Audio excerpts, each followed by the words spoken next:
a deal coming. Gianna Gelosi, Fox News. President Trump expressing optimism on diplomacy when it comes to Iran. Fox's Griff Jenkins. The president saying that a deal may be at hand despite Iranian reports that the peace talks have ceased. And if this deal were signed, it could allow the U.S. to go in and get that so-called near bomb-grade enriched uranium.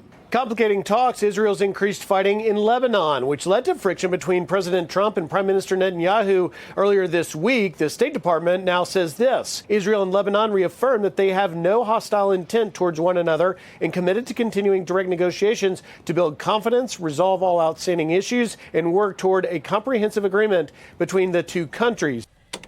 And that's Fox's Griff Jenkins. Meantime, President Trump says he also intends to nominate acting Attorney General Todd Blanche to the position permanently. During a dinner at the White House, President Trump announced plans to formally nominate Todd Blanche to serve as Attorney General. I'm instructing Dan and everybody else that's involved in that very complicated process, which is going to go, I think, very quickly, that we are going to make him permanent Attorney General. Blanche is Trump's former personal lawyer who represented him during his hush money trial in 2024, in which Trump was found guilty of 34 felony counts.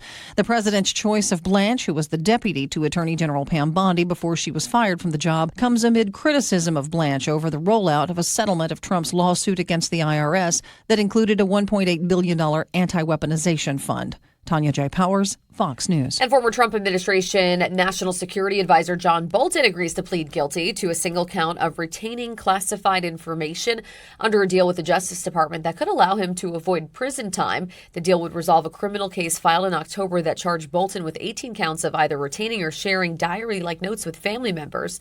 Authorities arresting dozens of illegal immigrants and others at a South Carolina business accused of using fraudulent identification documents. South Carolina Attorney General Alan Wilson added that suspects were also engaged in identity theft. This isn't just about the manufacturing of the documents. This is about stealing people's identities. Many of these documents involved Social Security numbers of real U.S. citizens. It involved real driver's ID license numbers of real citizens here in South Carolina. So people's identities were obviously being compromised as part of this racket.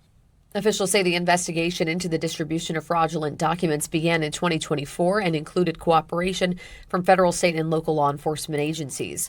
New York City leaders are preparing for the World Cup as the Big Apple anticipates an influx of travelers from all over the world.